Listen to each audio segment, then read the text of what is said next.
제가 오늘 읽은 이 본문 말씀은 이미 여러분들께서 이 안에 담겨있는 내용이 무엇인지 잘 알고 있는 그런 말씀이기도 한데, 또 어떤 사람에게는 생소하지만 새순교회 성도들에게는 익숙한 그런 본문이라고 생각합니다.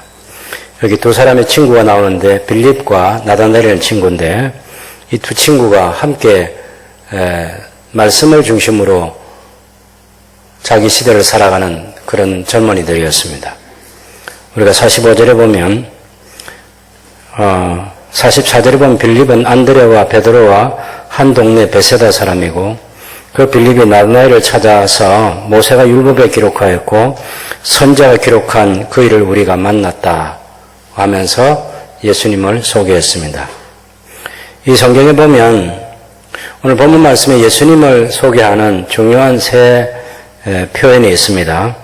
45절 마지막에 있는 요셉의 아들 나사렛 예수라 그렇게 말하고 있습니다. 요셉의 아들 나사렛 예수. 출신이 나사렛이라는 동네에서 자라신 거죠. 원래 예수님은 베들레헴에서 탄생하시고 이집트로 가셨다가 나중에 나사렛 땅 거기서 나사렛 동네에서 자라셨습니다. 그래서 요셉의 아들 나사렛 예수라 이렇게 하면 강조되는 것이 예수님은 그냥 족보를 알 수 없는 그런 허구의 인물이 아니라 역사적으로 분명하게 이 땅에 사셨던 그런 분이다. 법적인 아버지가 요셉이고 또 동네가 나사렛 동네이기 때문에 그 친척들이 다 아는 그런 사람들이고, 신약성에 읽어보면 우리가 그 부모도 알고 어머니, 아버지와 어미뿐만 아니라 그 동생들까지도 우리가 다 안다. 그렇게 말을 하고 있습니다. 그래서 예수님은 이 세상에 오셔서 분명하게 삶의 틀을 가지시고 사셨던 그런 분인 것을 요셉의 아들 나사렛 예수라 이렇게 소개하고, 두 번째는 나다나엘이 예수님을 49절에 보면 당신은 하나님의 아들이시오 당신은 이스라엘의 임금이로소이다 이렇게 말하고 있습니다. 예수님을 하나님의 아드님으로 이스라엘의 왕으로 그렇게 소개하는 거죠. 예수님께서 그 말씀을 들으시고 오히려 바른 대답을 주셨는데 50절에 보면 내가 너를 무화과나무 아래에서 보았다 함으로 믿느냐 이보다 더 큰 일을 보리라고 말씀하시면서 51절에 보면 너희에게 이르노니 하늘에 열리고 하나님의 사자들이 인자 위에 오르락 내리락 하는 것을 보리라 하고, 예수님께서 당신을 가리켜서 인자라고 그렇게 말하고 있습니다. 요셉의 아들 나사렛 예수, 또 하나님의 아드님 이스라엘의 임금, 그 다음에 세 번째는 인자라는 것이죠. 인자는 물론 구약 성경에도 있는 표현이긴 하지만 특별히 예수님께서 당신 자신을 가리킬 때 인자는 하고 이렇게 많이 말씀하셨습니다. 복음서를 보시면 아시겠지만 예수님이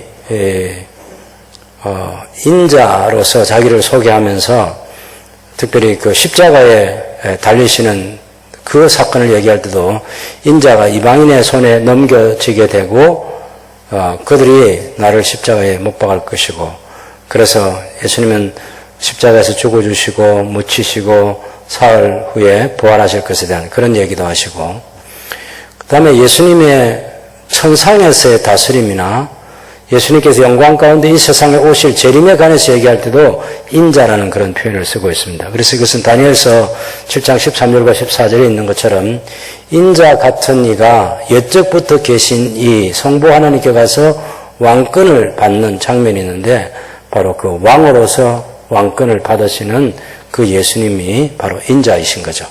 그래서 그냥 영어 성경에 있는 것을 직역을 해가지고 사람의 아들 이렇게 번역을 하면 안 되고, 우리 성경처럼 독특한 표현이에요. 인자라는 이 표현이. 그래서 구약과 신약에 충분히 있지만 예수님께서 메시아 되신 것을 드러낼 때 그때 사용하신 표현이다 그렇게 보시면 되고, 그래서 우리가 이 세 표현을 마음에 담고 있으면 좋겠죠. 요셉의 아들 나사렛 예수. 예수님은 역사 가운데 분명히 오셔서 사신 그런 역사적인 인물이시다. 예수님은 하나님의 아드님이시고 또한 하나님의 아들님이실 뿐만 아니라 이스라엘의 임금이시다. 우리가 요셉의 아들 나사렛 예수 하면 예수님이 인간이라는 것을 확실히 알 수 있잖아요. 또 나다나엘이 표현한 것을 예수님이 거절하지 않으시고 하나님의 아드님이라고 하셨을 때 그 하나님의 아들이신 것을 당연히 예수님이 인정하신 거죠. 내가 하나님의 아들이 맞아 그거잖아요. 그래서 인자는 오히려 사람이고 또한 하나님이신 예수님의 그 인성과 신성을 다 포함하는 그런 분으로서 메시아로서 당신 자신을 표현할 때 그때 쓰셨던 그런 용어로 우리가 잘 이해하면 좋겠습니다. 제가 오늘 말씀과 함께 걷는 고신교회의 꿈, 하나님의 왕국 건설이라는 인체목으로 설교를 하려고 하는데 이것은 제가 이제 여러분이 또 기도해 주시고 응원해 주셔서 또 당회가 많은 배려를 해 주시고 그래서 제가 1년 동안 총회장 직무를 잘 마치고 지난 화요일부터 목요일까지 했던 제 71회기 총회를 마치고 이제 총회장직도 다 마무리했습니다. 굉장히 가볍지만 또 다른 한편에서는 아직도 달려갈 고신교회 역사가 남아있기 때문에 우리 주님과 후배들에게 맡기면서 편안하게 지내면 좋겠는데 그래도 이 꿈은 함께 이루어가는데 저뿐만 아니라 우리 모든 새순교회 성도들도 늘 관심을 가지고 함께 해야 될 그런 일이기 때문에 말씀과 함께 걷는 고신교회의 꿈 하나님의 왕국 건설이라고 하는 이 제목으로 한번 말씀드리는 것이 좋겠다 하는 생각을 갖습니다. 사실은 제가 총회 가서 이 설교를 하고 싶었는데 총회에서는 지난 부총회장 때는 주제와 관련된 설교를 했고 또 총회장이 되면 설교할 기회가 전혀 주어지지 않습니다. 그래서 억지로 만들 수도 없고 새순교 성도들과 함께 이 설교를 성도들 앞에 설교하고 이것을 남겨서 또 우리 후배들이 말씀 중심의 고신교회를 세우는데 역사를 같이 해가면 좋겠다 하는 그런 간절한 소망을 담습니다. 본문 잘 보시면 우리가 1장의 앞에 보면 1장 29절에 보면 세례자 요한이 예수님께서 자기에게 나오신 보고 이르되 보라 세상 죄를 지고 가는 하나님의 어린 양이로다 이렇게 세례자 요한이 소개합니다. 그 다음에 35절에 보면 또 이튿날 세례자 요한이 자기 제자 중 두 사람과 함께 섰다가 예수님께서 그니 심을 보고 말하되 보라 하나님의 어린 양이로다. 그 제자가 바로 빌립과 안드레였죠. 그래서 안드레는 자기 형 베드로를 만나서 얘기합니다. 41절에 보면 그가 먼저 자기 형제 시몬을 찾아 말하되 우리가 메시아를 만났다 하고 메시아는 번역하면 그리스도라고 그래서 예수님께 형 시몬 베드로를 데리고 가서 예수님 뵙게 합니다. 그리고 이제 43절 이하에서는 빌립이 안드레라는 자기 친구를 예수님께 소개하는 거죠. 45절에 어떻게 소개하는 거냐면 모세가 율법에 기록하였고 여러 선지자가 기록한 그 일을 우리가 만났으니 요셉의 아들 나사렛 예수니라. 모세가 율법에 기록하였고 여러 선지자가 기록한 그분을 우리가 만났다. 바로 우리가 같은 갈릴리 사람 아니냐. 근데 나사렛에서 자라신 예수님이시다. 이런 소개를 한 거죠. 그런데 이 본문을 이해하고 있는 여러분들은 이 나다나엘과 빌립과 대화 속에 그리고 나다나엘이 예수를 만났을 때 나다나엘과 예수님의 대화 속에 이것이 특별하다는 것을 알 수 있을 것입니다. 나다나엘에게 모세가 율법에 기록하였고 여러 선지자가 기록한 그 일을 우리가 만났다 하니까 나다나엘이 나사렛에서 무슨 선한 것이 날 수 있느냐? 나사렛에서 무슨 선한 것이 날 수 있느냐? 너무나 알려지지 않는 그런 물론 그 갈릴리 지역 사람들은 나사렛 동네는 알겠지만 거기가 너무 가난한 사람들과 연약한 사람들이 살기 때문에 그 동네가 주는 영향력이 없어요. 그래서 나사렛에서 무슨 선한, 그런 동네에서 무슨 선한 것이 날 수 있느냐, 이렇게 얘기하는 거죠. 하여튼 빌립은 네가 와서 보면 알 거 아니냐, 와보라고. 그래서 나다나엘이 갑니다. 갔더니 예수님께서 나다나엘을 보고 보라, 이는 참 이스라엘 사람이라. 그 속에 간사한 것이 없도다. 우리가 이 복음서를 보면 예수님을 만나는 유대인들 가운데 어떤 유대인들은 예수님 말씀을 듣고 천국 복음을 듣고 받아들이는 사람도 있지만 어떤 유대인들과 또 많은 유대인 지도자들은 예수님을 배척했습니다. 그래서 사도 바울은 그 유대인, 전형적인 그 유대인 출신, 유대교 출신이죠. 그런 이 바울이 유대인이라고 다 유대인 아니다. 겉으로 표면적인 유대인도 있고 속으로 진짜 하나님께서 인정하시는 그런 유대인도 있다.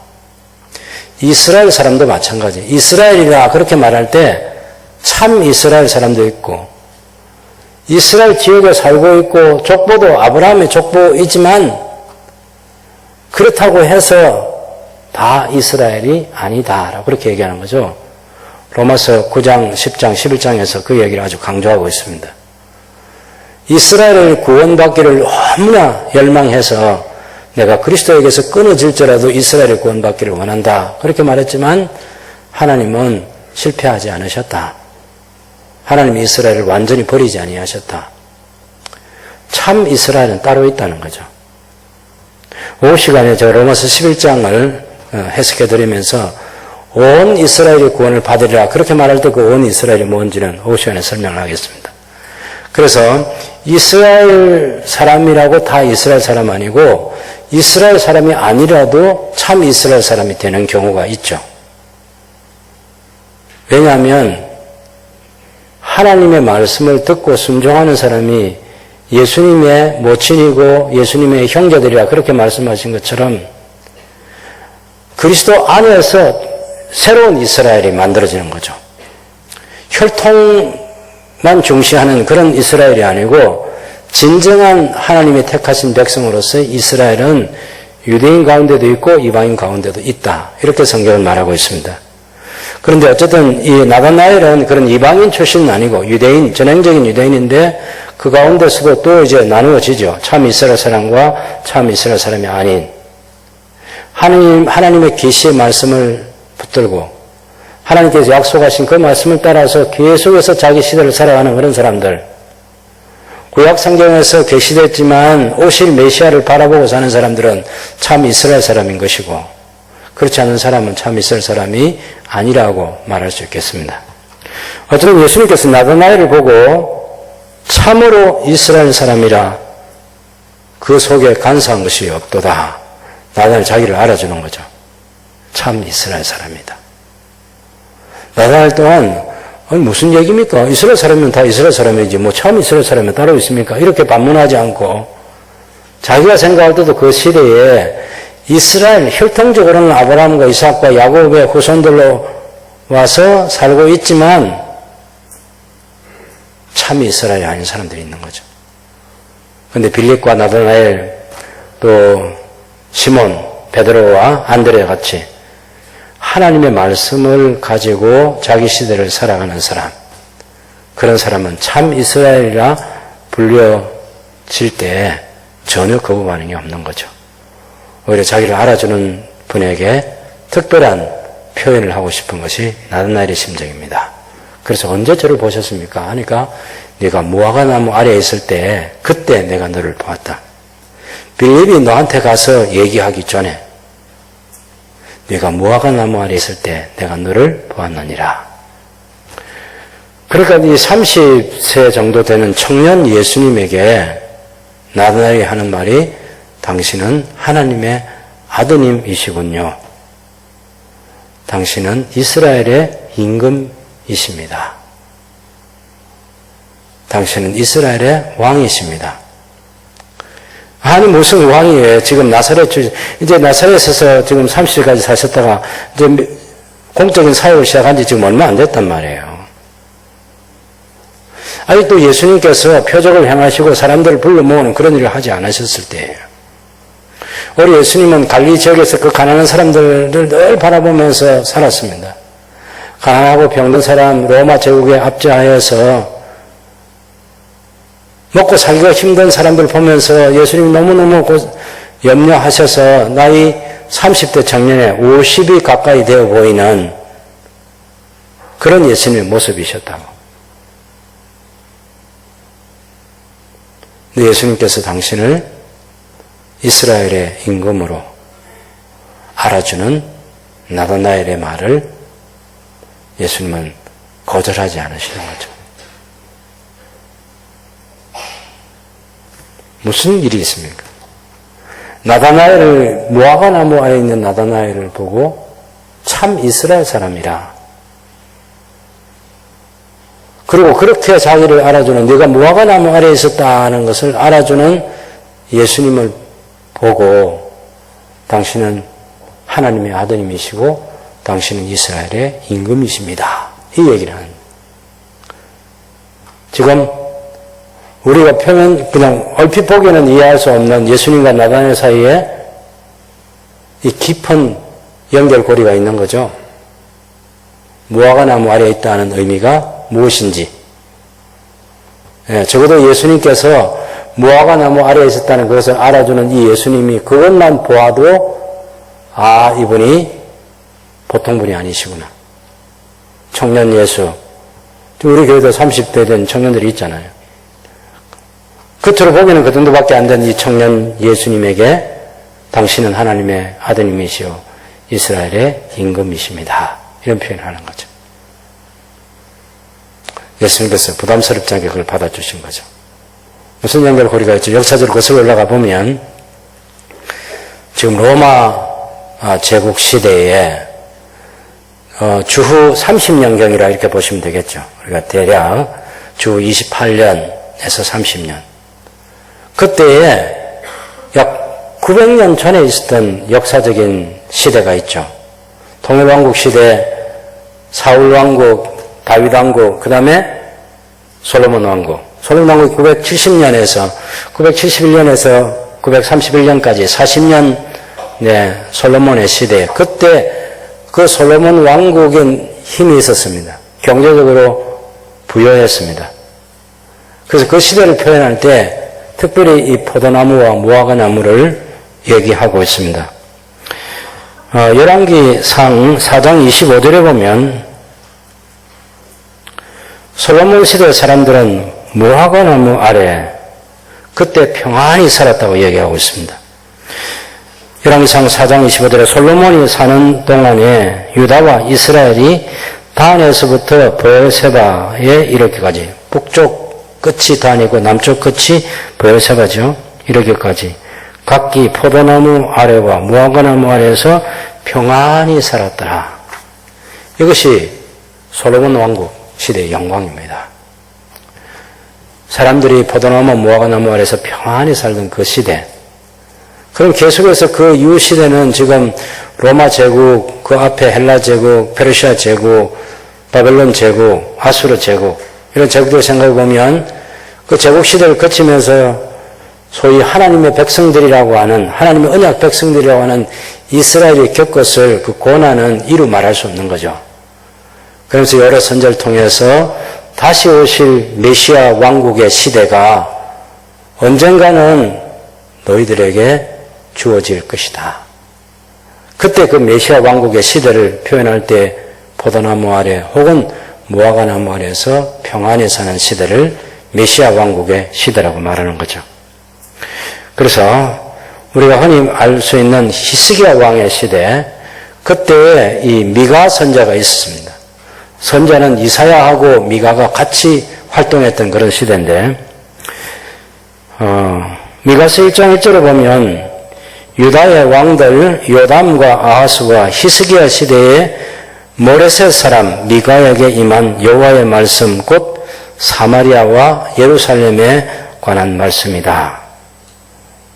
사마리아는 북이스라엘 말하고 예루살렘은 남유다를 말합니다. 그러니까 이 요담, 아하스, 히스기야 시대, 요담 왕은 주전 742년에서 735년, 또 아하스 왕은 주전 735년에서 715년, 히스기야는 주전 715년에서 준 687년 그때 왕인데 그 시대에 활동했던 미가 시대. 북이스라엘은 망했죠. 아직 아마 미가가 예언할 때는 망하지 않았을 수 있어요. 그런데 히스기야가 죽은 연도를 생각해 보면 주전 715년에서 그때 벌써 히스기야가 왕이 되기 몇 년 전에 북이스라엘 멸망했고 그 다음에 더 바벨론의 왕 느부갓네살이 1차, 2차 침공을 해가지고 이 남유다를 위협했던 그런 시대가 지나갔지 않습니까?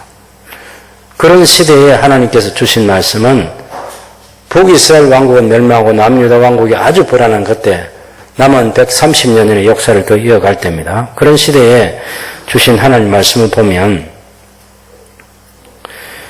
미가서 4장이 내려보면 곧 많은 이방 사람들이 가며 이르기를 오라 우리가 여호와의 산에 올라가서 야곱의 하나님의 전에 이르자 여호와께서 당신의 도를 가지고 우리에게 가르치실 것이니라 우리가 여호와의 길로 행하리라 하리니 이는 율법이 시온에서부터 나올 것이요 여호와의 말씀이 예루살렘에서부터 나올 것임이라. 미가서 4장 3절에 여호와께서 많은 민족들 사이에 이를 심판하시며 먼 곳 강한 이방 사람을 판결하시리니 우리가 그 칼을 쳐서 보석을 만들고 창을 쳐서 낫을 만들 것이며 이 나라와 저 나라가 다시는 칼을 들고 서로 치지 아니하며 다시는 전쟁을 연습하지 아니하고 각 사람이 자기 포도나무 아래와 자기 무화과나무 아래에 앉을 것이라. 미가서 4장 4절 말씀입니다. 각 사람이 자기 포도나무 아래와 자기 무화과나무 아래 앉을 것이다. 그들을 두렵게 할 자가 없으니 이는 만군의 여호와의 입이 이같이 말씀하셨느니라. 여호와께서 왕으로 다스리시는 그런 시대가 온다 하는 것을 얘기했습니다. 여러분 생각해보세요. 남북 왕국이 200년의 역사를 이어오면서 남북 대결도 많이 했지만 아람이라든지 아수르라든지 이런 나라들이 여러 번 침공하면서 나라 자체가 굉장히 불안정하고 어렵지 않습니까? 그런 시대를 경험하고 있는 하나님의 백성들에게 각기 무화과나무 아래에서 평안히 살게 되는 그런 솔로몬 왕국과 같은 그런 시대가 온다고 얘기를 한 거죠. 수백 년의 역사가 지금 흘러가고 있습니다. 그래서 우리가 스가랴서 3장 10절 말씀 보면 이 스가랴 3장 10절은 어떤 배경이냐면 주전 538년에 바벨론에서 돌아와가지고 536년에 성전을 건축하다가 16년 동안 중단이 되어 있습니다. 그때 학개 선자와 스가랴 선자를 동원시켜가지고 하나님께서 학개 선자를 통해서는 책망하게 하시고 스가랴 선자를 통해서는 그 성전을 건축해야 될 사람들에게 마음의 그 위로와 격려와 희망을 막 불어넣어 주시는 그런 일들을 했습니다. 그 성전 건축을 시작했다가 중단하고 그래서 하나님께서 그 하나님의 사자를 보내셔가지고 온 땅을 두루 감찰하게 하는 그런 일이 있습니다.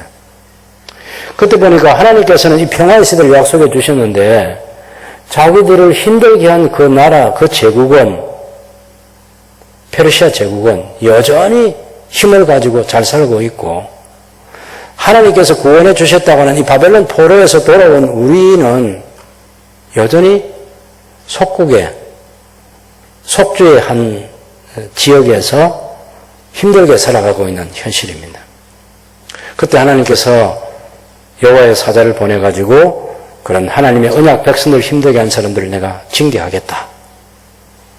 그래서 이 나라가 오래가지 않을 테니까 용기를 내서 성전을 건축해라. 그때 주신 말씀이 스가랴 3장 10절의 말씀이에요. 만군의 여호와가 말하노라 그날에 너희가 각각 포도나무와 무화과나무 아래로 서로 초대하리라. 그날 언제인지는 모르지만 그날 하나님께서 계획하시는 그날에 무화과나무 아래에서 서로 초대해가지고 평화로운 교제를 할 그런 시대가 온다는 거예요. 그런데 그 스룹바벨 성전을 건축하고 나서 그 다음 시대가 이제 520년에 시작해가지고 516년에 성전을 건축하지 않습니까? 그리고 주전 458년에 에스라가 제2차 포로된 자들을 데리고 귀환을 했을 때 여전히 이 유다 사람들은 하나님 말씀으로 다 돌아가 있지 않습니다. 그리고 또 개혁을 해보려고 하지만 어려운 큰 장벽에 부딪혀서 힘든 그런 시대가 되고, 그래서 이 에스라가 페르시아에 있는 느헤미야에게 도움을 요청합니다. 그 주전 444년에 느헤미야가 와서 성벽을 재건하는 일을 완성하죠. 그렇게 해서 이제 성전 건축됐고 성벽 재건도 됐고 백성들은 삶의 안전지대에 거하면서 하나님께 예배가 회복되는 그런 시대가 왔죠. 그런데도 여전히 페르시아 제국의 시대는 계속됩니다. 페르시아 제국을 넘어서 나중에는 헬라 제국의 시대가 와요.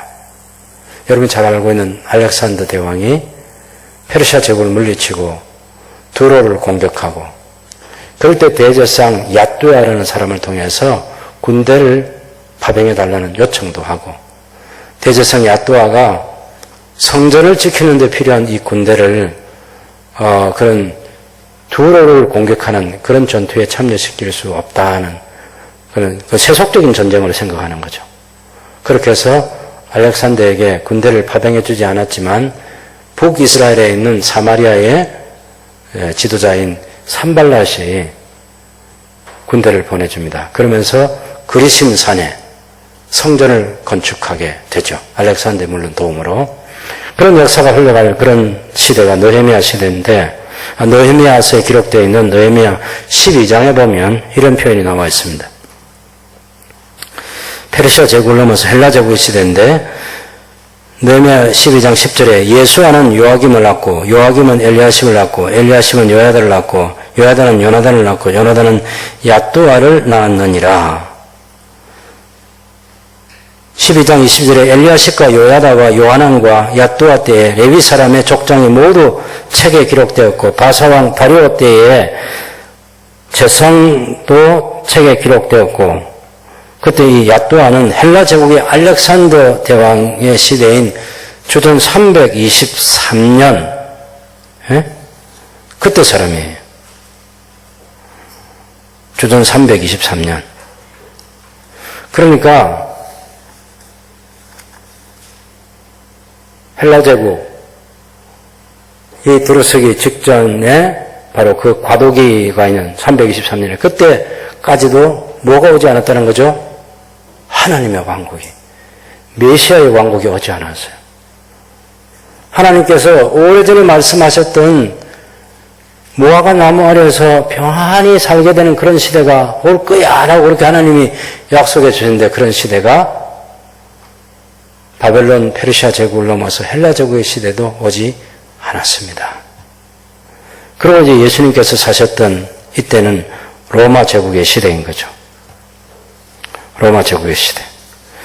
우리가 스가랴서 14장에 보면 이때는 이제 정말 그 페르시아 시대나 헬라 제국 시대가 아니고 메시아 왕국의 시대가 오는 그 예언을 14장에 하면서 여호와께서 왕으로 다스리시는 그런 때가 온다는 것을 얘기합니다. 스가랴 14장 1절부터 15절에 있지만 제가 부분만 읽어보면 스가랴서 14장 9절에 여호와께서 천하의 왕이 되시리니 그날에는 여호와께서 홀로 한 분이실 것이요 그 이름이 홀로 하나이실 것이라. 온 땅이 아라바같이 되되 게바에서 예루살렘 남쪽 림몬까지 이룰 것이라. 예루살렘이 높이 들려 그 본처에 있으리니 베냐민 문에서부터 천문 자리와 성모통의 문까지 또 하나넬 망대에서부터 왕의 포도주 짜는 곳까지라. 사람이 그 가운데 살며 다시는 저주가 있지 아니하리니 예루살렘이 평안히 서리로다. 예루살렘이 평안히 서리로다. 근데 로마 제국인 지금까지도 주전 63년부터 한 90년의 시간이 흘러가는 그런 시대에 아직 평화의 나라가 오지 않는 거죠.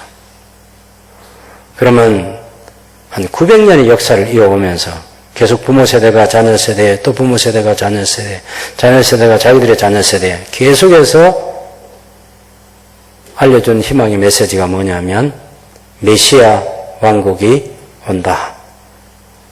하나님의 왕국이 건설될 날이 온다. 아버지가 이 얘기하다가 죽었어요. 자식이 그 얘기를 들으면서 자기 시대를 꿈꿨는데 또 그 자식도 이 예언의 말씀을 또 들려주면서 희망을 가지라고 얘기하고 또 그 자식도 부모가 되어서 또 죽어요. 이 시대를 계속해서 이어가는 거죠. 여러분, 제국시대가 얼마나 힘든지는 우리가 일제강점기 우리 부모 세대가 살았던 그 36년의 시간이지만 얼마나 힘들게 살았어요. 다 착취당하고 빼앗기고. 지금은 그런 시대가, 이스라엘은 그 정도 시대가 아니에요.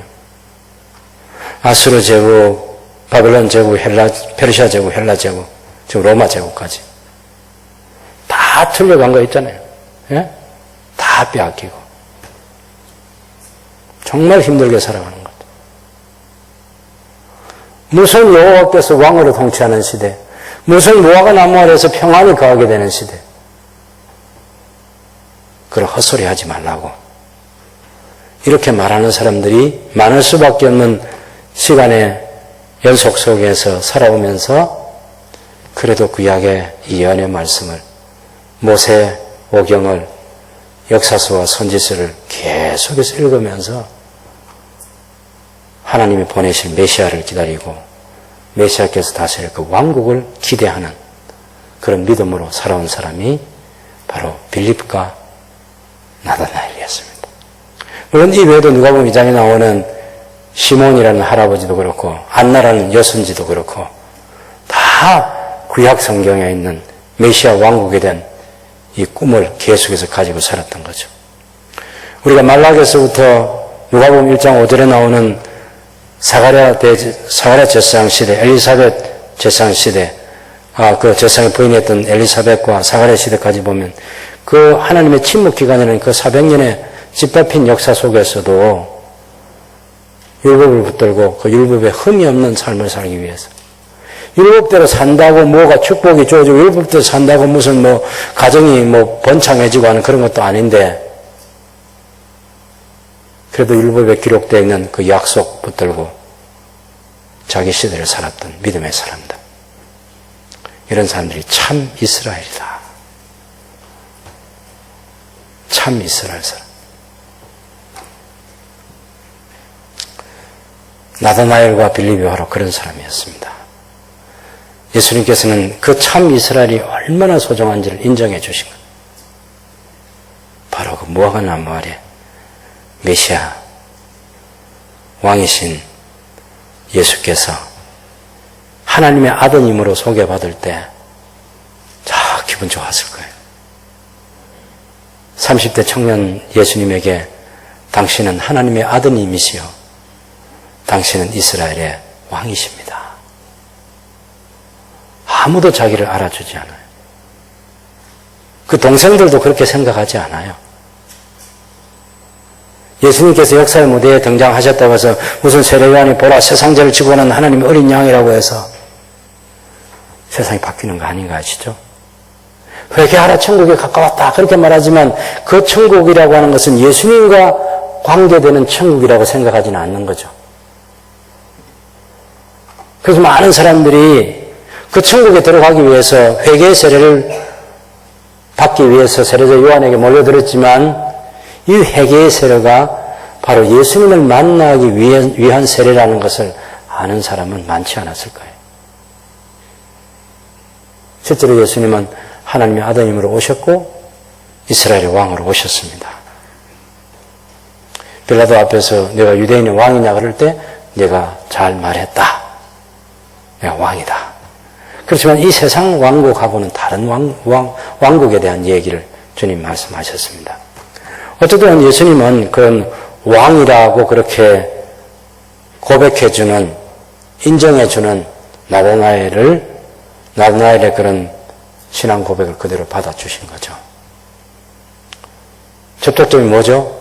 무화과나무 아래 평안히 살게 되는 메시아 왕국을 가지고 예수님과 나다나엘이 만나는 거죠.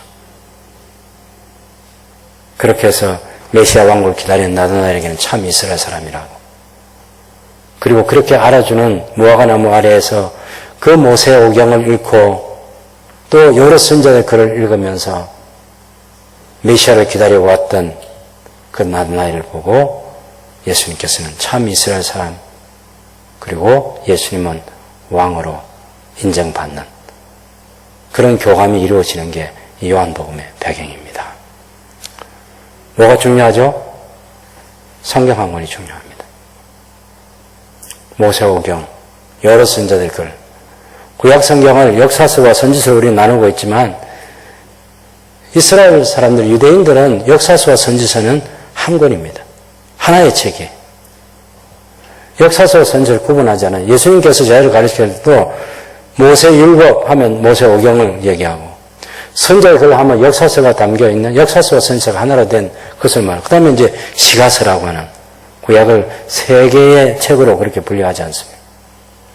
구약 성경을 통해서 충분히 메시아와 메시아의 왕국에 대한 꿈을 함께 꾸고 있었던 사람이 빌립이고 나다나엘인 거죠. 정말 좋은 친구 아닙니까? 말씀을 가지고 같은 꿈을 꾸면서 함께 자기 시대를 살아가는 사람. 그것이 새순교회 성도들이어야 합니다.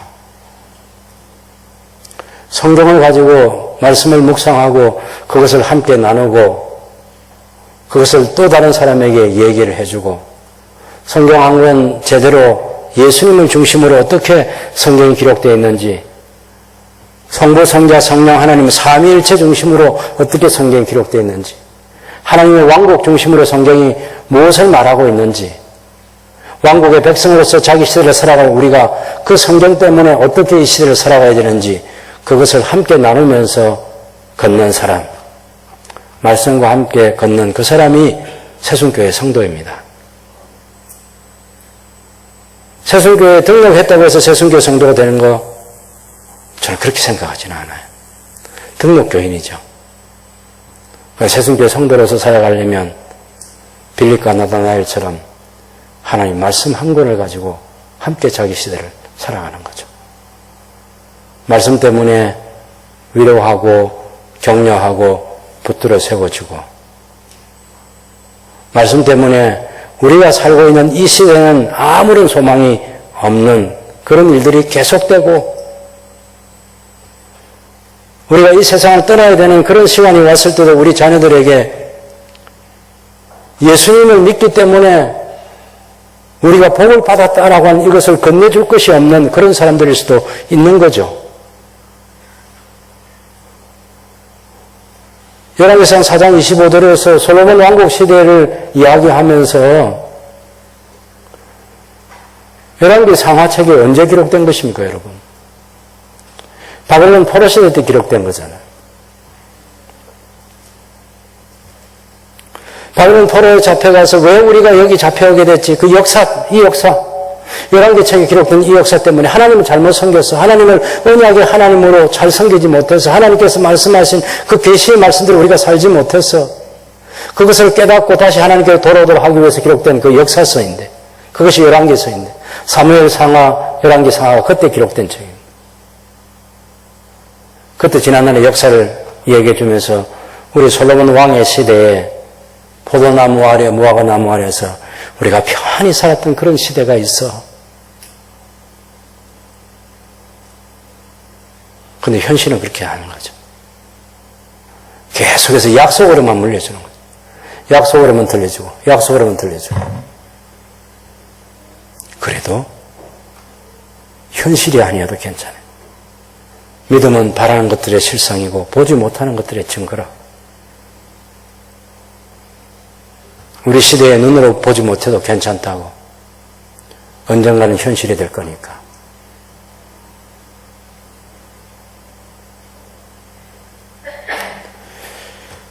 여러분 예수님을 잘 믿고 여러분 매일 기도하시고 여러분 열심히 사시고 그래서 하나님께서 여러분에게 복 주실 거라고 믿습니다. 그러나 여러분이 원하는 시간에 여러분이 바라던 것이 이루어지지 않을 수 있습니다. 그런데도 성경의 약속을 붙들고 살아야죠. 그리고 유언으로 자식에게 남겨야죠. 그래야 말씀과 함께 걷는 새순교회 성도 될 수 있고 고신교회 될 수 있습니다. 제가 고신교회에 대한 봉사를 하면서 고신총회에서 봉사하면서 그래도 뒤돌아보면 성경 한 권을 고신교회 목회자들이 성도들이 알 수 있도록 도와주는데 많은 에너지를 쓸 수 있었습니다. 몇 가지 우리가 지금 생각해 보면 말씀과 함께 걷는 새순교회, 말씀과 함께 걷는 고신교회 어떻게 세울 거냐? 하나님의 왕국 건설을 어떻게 할 거냐? 결국은 목사이고 성도이잖아요. 결국은 목사이고 교회 지도자들인 장로님들이고 무엇을 붙들고 세울 거냐는 거죠. 좋은 성경이 잘 번역되어서 삼위 하나님을 높이고 사람과 사람 사이 관계에서 존댓말을 쓸 줄 아는 그런 성경이 만들어져야지. 예수님을, 성령님을 하늘에서 내려오신 자 이렇게 얘기하면 안 되는 거죠. 하늘에서 내려오신 이나 하늘에서 내려오신 분이나. 그래서 실제는 성령님과 예수님을 자자라고 그렇게 말한 곳이 많습니다. 우리의 신학은요, 삼위일체 하나님이 동등하시다고 말하자면 우리의 번역 성경은 삼위일체 하나님을 동등한 분으로 번역을 못 해놓고 있어요. 성령님은 높이지 않았어요. 성부, 성자처럼 성령 하나님도 높여야죠.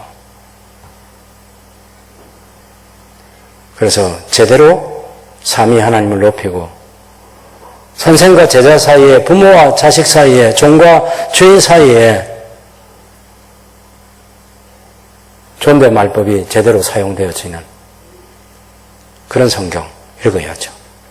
그 성경만 잘 읽어도, 그런 성경이 잘 번역되어서 성경만 제대로 읽어도 하나님을 높이는 신앙이 계속해서 유지되고 사람과 사람과의 관계 속에서 예의가 바른 사람으로 칭찬듣게 되고, 제가 성경을 번역하자고 주석을 간양하자고 설교 대전을 만들자고 그랬습니다. 지금 성경 번역은 저희가 그 뒤에 이제 만든 기구가 하나 있는데 원문 말씀 사용 연구소라는 걸 여러 과정을, 어려운 과정을 거쳐서 그 연구소를 설치해가지고 지금은 성경연구소라고 그렇게 알려져 있는데 거기서 이제 우리가 책을 번역해가지고 성경 원문 세번역 노트라고 이 구약과 신약, 지금 창세기와 계시록 맨 첫 번째 책과 마지막 책을 지금 발행한 이유가 있어요. 이 첫 번째 책과 마지막 책을 발행했다는 건 중간에 다 번역하겠다는 거죠. 왜 성경을 어떻게 그렇게 번역했는지 그 이유를 설명하는 노트가 실려있는 한국에서 최초의 책이라고 그렇게 말할 수 있겠습니다. 이제 22권으로 이 책이 5년 안에 완성될 건데, 이런 책이 완성되면 이제 한글로 된 원문, 물론 우리가 일반적으로 말하는 원문은 히브리어와 헬라어로 되어 있는 그런 성경이지만 한글로 된 또 그 책을 가지고 우리 말법에 맞게 얼마든지 지금 우리가 읽고 있는 이 성경 예체라고 하고 궁중어체라고 하는데 이런 책으로도 번역하기도 하고 현대인의 성경이나 세번역처럼 현대말로도 읽을 수 있는, 우리 아이들도 잘 읽을 수 있는 그런 성경으로도 만들 수 있을 것이고, 일단 처음에는 이 책이 나와야 돼요. 예. 그래서 우리 한글 보급에 누구보다 앞장서셨던 그런 주시경 장로님이나 최현배 집사님이나 그런 분 같은 이 한글에 대한 전문인들이 당연히 지금도 계시겠죠. 그런 분들을 찾아서 이 한글 좋은 한글 성경을 만드는 것입니다. 그래서 이 책을 읽어가는 거예요. 성경 번역도 고신교회가 중심이 된 성경 번역이 제대로 될 날이 멀지 않았다. 저는 대한 소망을 가져요. 주석을 간행하자고 했는데 성경 해석은 너무나 중요합니다. 왜냐하면 성경 해석들이 너무 많아요. 해석서들이. 근데 잘못된 해석서들도 많거든. 그래서 올바른 해석을 한 해석이 담긴 주석을 간행하자. 그렇게 해서 저희도 이제 간행하는 제일 첫 번째 책을 간행할 때 저희 교회가 후원을 했고, 앞으로도 이제 후원 교회를 찾아서 한 권 한 권을 이제 주석을 쓴 이것 또한 5년 안에 다 완간하도록 총회가 요구를 했습니다. 그래서 학자들이 열심히 쓰고 있어서 그 주석도 이제 완간되면, 우리 고신 주석을 만드는 데는 다른 생각이 있는 게 아니에요. 다른 여러 성경 해석서 볼 것 없이 그 한 책만 보아도 성경 본문이 무엇을 말하는지 알 수 있는 주석서를 만들자. 그래서 우리 한국에서 주석하면 박윤선 목사님의 그 주석이 혼자서 다 쓰신 그 주석이 가장 유명한 주석이죠. 한국에서는.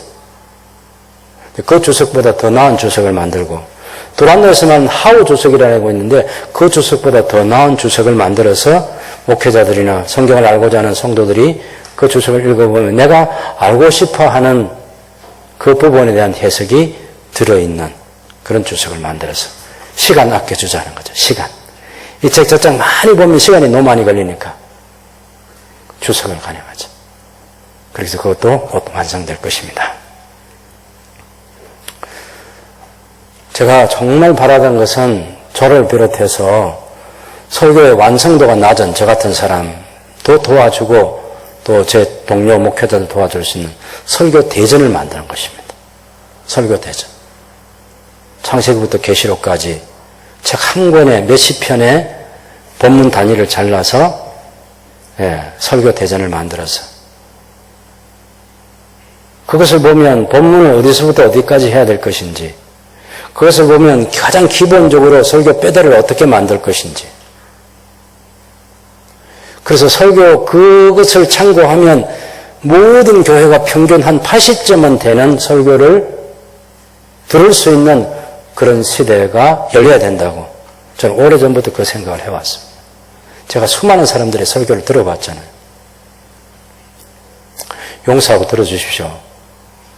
여러분, 대부분의 목사님들이 설교를 저는 잘하고 바르게 한다고 믿습니다. 대구에 있는 어떤 장로님이 대학 교수이신데 이분이 저희 고신교회 장로님은 아니에요. 그래서 자기들이 장로님들끼리 이제 주중에 만나면 이런 얘기를 한대요. 교회 가서 목사님 설교 듣고 은혜 받으러 갔는데 내상을 입고 온다. 속에 상처를 받고 온다. 그 말이에요. 성경을 해석하면 왜 상처받을 겁니까? 이 슬픈 현실이 지금 우리가 살고 있는 이 시대입니다. 그래서 제대로 된 설교자를 양성하는 게 너무 중요하죠. 저도 이제 MD부 과정에서 목사 후보생으로 그 가장 기초 훈련을 받고 목사가 된 사람이죠. 10년 동안 성경 공부와 설교를 위해서 많은 시간과 돈을 쏟아부었습니다. 그래서 조금 많아요. 부족한 게 너무 많고, 그래서 고신교단 안에 설교 전문 과정을 설치하자 그랬습니다. 그래서 총회가 그걸 결의해가지고 지금 신대원에 그 과제가 던져져 있고, 신대원에서 이제 설교 전문 과정을 어떻게 만들어서 목사님들에게 도움을 줄 건지, 그건 이제 거기서 답안지를 내놓아야 되는데, 이게 벌써 수년이 지나갔습니다. 1년에 50명씩만 길러도요, 10년이면 500명이고 20년이면 1000명밖에 안 되잖아요. 저는 고신교회가 가장 가질 수 있는 큰 자산이 뭐냐? 그렇게 질문하면 보건병원, 고신대학, 천안신대원, 총회회관, 그리고 대전에 있는 선교본부, 이런 눈에 보이는 건물 자산이 아니고 설교자가 성경 66권을 제대로 이해하고 설교할 수 있는 설교자가 그 교회 강단을 다 지키고 있는 그런 시대가 오면 고시는 한국 교회에서 가장 큰 제대로 된 자산을 가지고 있는 그런 교회라고 저는 말할 수 있겠습니다. 너무 소중한 거죠. 고신 2100여 교회에 설교 전문 과정을 거친 모든 목사가 고신교회를 담임하고 있다. 세계 역사에도 없는 그런 꿈을 실현할 수 있지 않겠습니까, 여러분? 기도해 주십시오. 언젠가는 그런 날이 저는 오리라고 봅니다. 성경 한 권 잘 이해하기 위해서 성경 주석 만들고 성경 해설서 만들고 지난번에 박우태 목사님 모셔서 소개했잖아요. 성경 해설서 만들고 또 조병호 목사님 만든 통성경 교재를 가지고 통성경 학교도 운영하고 이건 성경을 정치, 경제, 사회, 문화를 그리고 성경을 시대 역사순을 따라서 제대로 이해할 수 있게 만든 세계적인 교재라고 그렇게 말해도 지나치지 않다고 저는 생각합니다. 그것도 5살부터 20세까지 청년 시대를 청년이 될 때까지 충분히 성경 백독을 하면서 그런 말씀 훈련을 제대로 받은 사람들이 이제 정치인도 되고 경제인도 되고 의료인도 되고 교육인도 되고 뭐 국가에 충성하는 또한 공무원도 되고 또 군인도 되고 당연히 목사 선교사도 그런 사람들 가운데서 나오고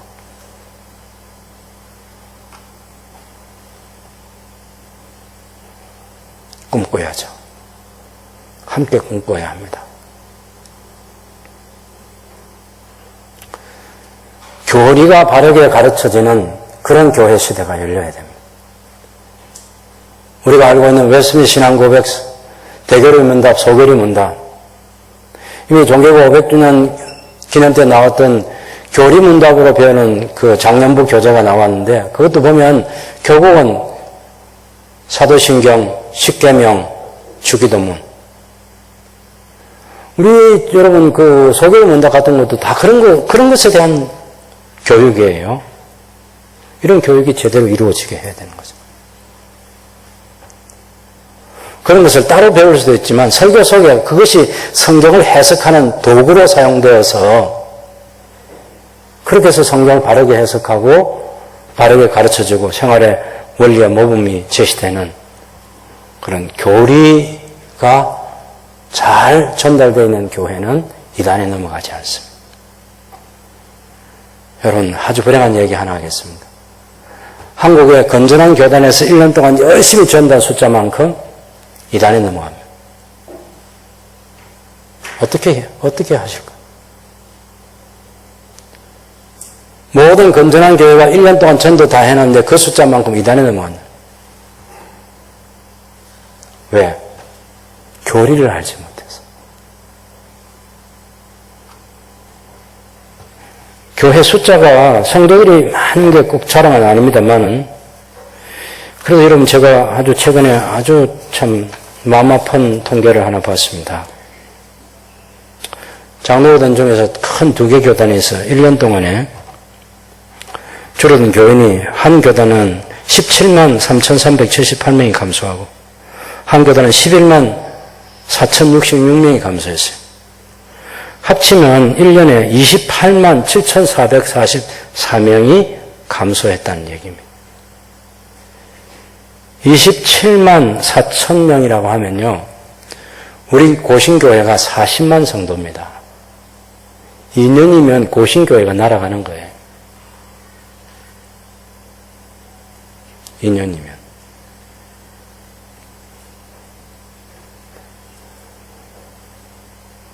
(1년에) 말이죠. 100명이 추천하는 교회, 100명이 추천 자립교회 2,874개가 사라지는 것입니다. 여러분 커피하우스가 2,000개 사라진다. 그 얘기가 아니에요. 100명이 모인다 하면 교회가 완전히 자립하지 않습니까? 대부분의 교회가 여러분 50%는 자립을 하지 못합니다. 30명 이하 교회가 우리 교단에도 1000교회가 돼요. 그런데 통계적으로 100명이 되는 자립교회가 2874개가 사라졌다.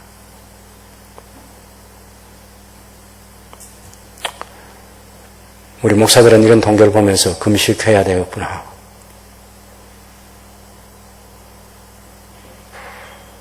예사일이 아닌 거죠. 우리 신학교 학생들 100명 남짓 길러내는데 100개씩 사라져 보세요. 충격이죠. 그래서 제2대 담임 목사를 청빙할 때도 목사만으로는 안 됩니다. 목사도 분명한 비전을 가져야 되지만 우리 장로님과 모든 성도들이 다음 세대의 새순교회가 올인을 해야 된다.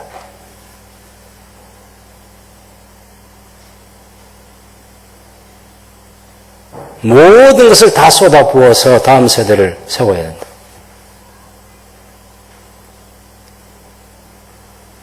그렇지 않으면 이 교회당 건물이 텅 비게 되는 거죠.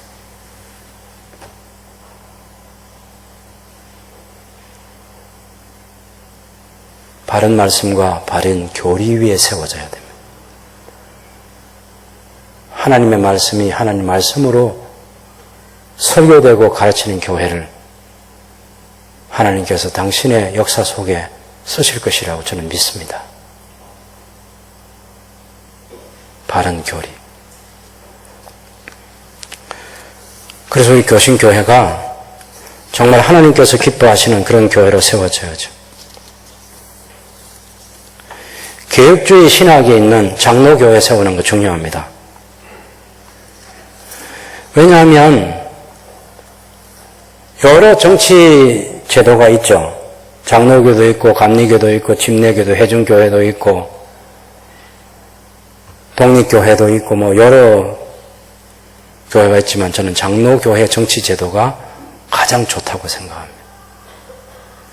제가 이번 총회에서 임사를 하면서 그런 얘기했어요. 총회장 제도 1년 딱 만들어준 게 얼마나 감사한지. 예? 총회장 제도. 하루만 더 하려도 너무 못하겠어요. 1년에 딱 끝나도록. 노회장도 1년에 딱 끝나. 그래서 교회의 머리 되시는 분이 예수님이시다는 걸, 그 고백을 하면서 살게 하는 게 노회장, 총회장이 교회 주인이 아니라 1년씩 하고 딱 끝내는 거예요. 그 다음 또 하나는 우리 교단이 70이 됐을 때 은퇴할 수 있게 해주는 거예요. 저 은퇴를 할 생각하니까 행복감이 조금씩 늘어나요. 이번에 제 선배들을 만났는데 2년 전에 은퇴한 선배가 방송에 이제 은퇴하는 거 두려워하지 말고 너무 이렇게 행복할 수가 없다고. 실제 저는 그 선배처럼 살지 않아서 아직 모르겠는데 어쨌든 70에 저는 지금 전환기에 이걸 제가 끌고 가기에는 많은 에너지를 쏟아부어야 되는데 제 후임자에게 이 바톤을 넘겨줄 수 있다는 게 그 시간을 주신 하나님께 감사드리지 않을 수 없는 것입니다. 이게 다 장로교 정치 제도 아래서 누릴 수 있는 축복이에요. 얼마나 좋습니까? 비전을 가지고 정책을 세우고 또 재직회가 또 하나님 말씀, 하나님께 주신 성도를 통해서 허락하신 그 재정을 가지고 어떻게 그 일을 할 것인지.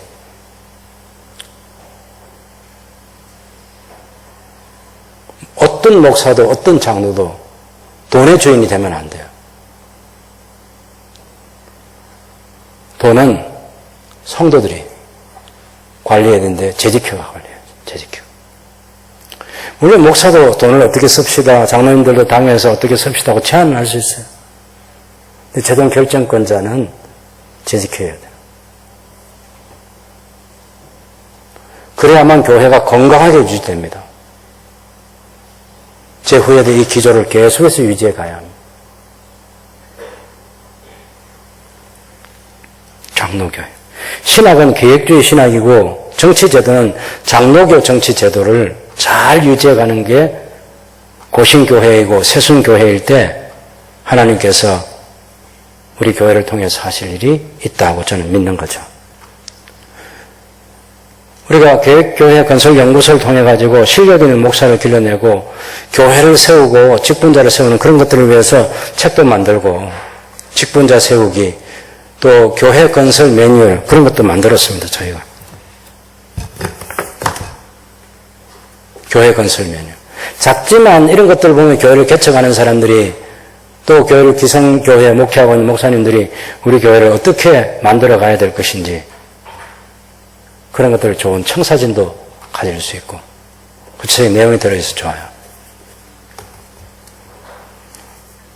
제가 후배들과 함께 마지막으로 만든 현역 때 만든 책이 목회자의 책 읽기 책인데 가이드북으로서 너무 좋은 책이라고 생각합니다. 올 10월 달에 은퇴하는 목사님이 목사님 왜 평생 책을 읽어야 됩니까? 라는 제 글을 읽고 너무 감사하다고 자신의 남은 생에도 큰 도움이 되겠다. 무슨 책을 어떻게 읽어야 되는지 그림이 없는 사람들이 많습니다. 저도 헐레벌떡 살아온 사람이잖아요. 너무 아쉽더라고. 지식세계를 책에 있게 만들어주고 그것을 한 단계 한 단계 밟아가면 어느 날 실력 있는 목사님이 될 수 있는데 그런 청사진이 없는 거죠. 그래서 성도들과 함께 읽을 수 있는 책이 어떤 책인지 그리고 목사들끼리 모여서 그룹으로 읽어야 될 책이 어떤 책인지 목사가 혼자서 깊이 연구해야 될 책이 어떤 책인지 이 속에 담아놨습니다.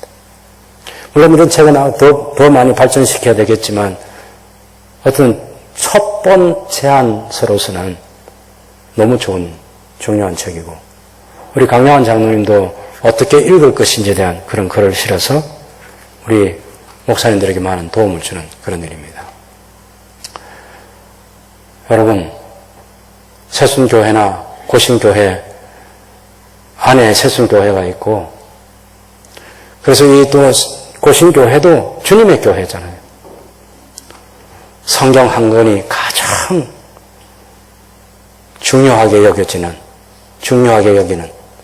그런 교회를 세워야죠. 빌립과 나다나엘처럼 베드로와 안드레처럼 시몬과 안나처럼 사가랴와 엘리사벳처럼 세상에 어떠하든지 믿는 사람들과 하는 사람들도 어떻게 살아가든지 끝까지 성경 한 권 붙들고 낙심되는 그런 시간들도 있을 수 있어도 희망을 놓지 않는 그런 하나님의 사람들로 자기 시대를 아낌없이 살아가야 되겠습니다. 그리고 못다한 일 다음 세대에 물려줄 수 있는 그런 행복한 삶을 살아서 주님께 영광과 찬송을 올려드릴 수 있는 저와 여러분이 될 수 있기를 바랍니다.